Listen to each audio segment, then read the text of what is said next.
Dear students, यह video class 12th subject biology chapter number 3 का part 5 है।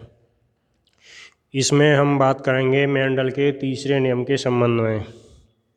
जैसा आपको पहले बताया जा चुका है कि मेंडल ने 3 नियम बनाए, जिनमें से पहले दोनों नियम एक संकर्ष संकरण पर आधारित थे। यह नियम तीसरा स्वतंत्र अपव्यूहन का नियम, जो कि द्विसंकर संकरण पर आधारित है।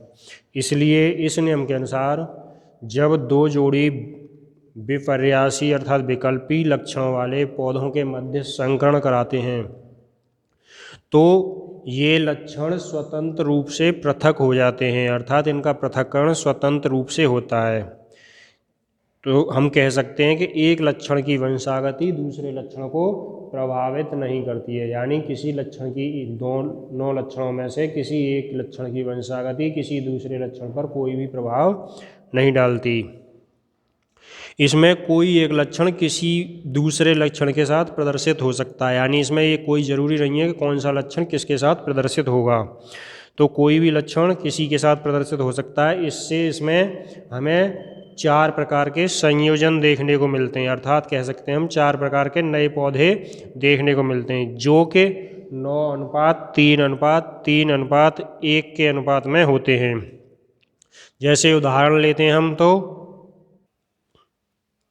तो उदाहरण में देखते हैं, जैसे मेंडल ने शुद्ध पीले व गोल जिनके हमारे युग्मक अर्थात एलील्स YR बीज वाले पौधे का संकरण शुद्ध हरे व झुर्रीदार जिसके एलील अर्थात जीन y और R बीज वाले पौधे से कराया। तो F1 पीढ़ी में हमें प्रभावी लक्षण, यानी आपको प्रभाविता के नियम में बताया गया था, पहली पीढ़ी में सभी प्रभावी लक्षण वाले अर्थात पीले व गोल बीज वाले पौधे उत्पन्न हुए।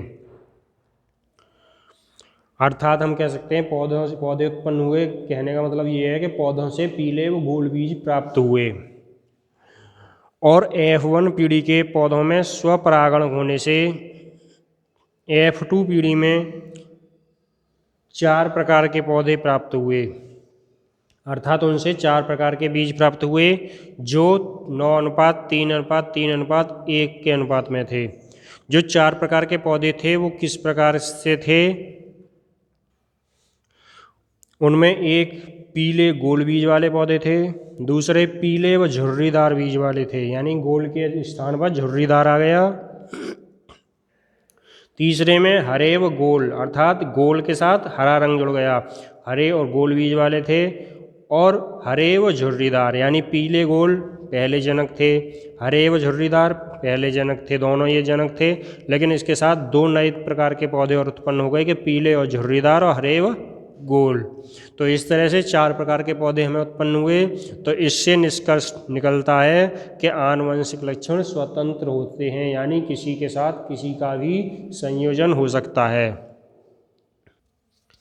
अगर हम इसको रेखा चित्र के माध्यम से समझते हैं तो रेखा चित्र में जैसे आपको पहले बताया चुका है कि यानी शुद्ध पीले गोल, तो इनके दोनों के एलील्स होंगे, कारक होंगे YR, और शुद्ध हरे झुर्रीदार के YR। ये इनके एलील्स हो गए। इनके युग्मक अलग अलग होते हैं, तो एक युग्मक पीले लक्षण का आएगा, एक गोल का आएगा, यानी YR, दूसरा युग्मक होगा YR।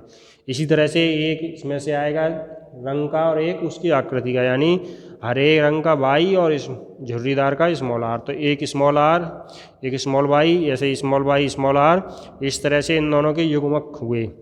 जैसे आप पहले पढ़ते आए प्रभाविता पृथक्करण के नियम में, उसी तरह से यदि इसका एक युग्मक ये दूसरे पौधे के इस युग्मक से संयोजित होता है तो हमें पौधा मिलेगा जिसके कारक होंगे YR। तो इसी तरह से हम सभी पौधों में देखेंगे तो सभी पौधे समान युग्मक वाले होंगे, समान कारक होंगे इनमें YR, और इस प्रकार ये पौधे सभी पीले और गोल बीज वाले होंगे, क्योंकि यहाँ पे Y प्रभावी लक्षण को दिखा रहा है, यहाँ R भी अपने प्रभावी लक्षण को दिखा रहा था। इस तरह से प्रभावी पीला और गोल है तो सभी पौधे पीले व गोल बीज वाले उत्पन्न होंगे। अब यदि इनमें स्वपरागण होता है तो दूसरी पीढ़ी के लिए इनके युग्मक बनते हैं, फिर से इनके युग्मक बनते हैं। तो इन युग्मकों में हम देखते हैं कि हमारे 4 प्रकार के युग्मक बनेंगे, क्योंकि यदि ये कैपिटल वाई कैपिटल आर से संयुग्मित होता है, यानी इसको अपने साथ लेता है, तो कैपिटल वाई कैपिटल आर ये युग्मक बनेगा।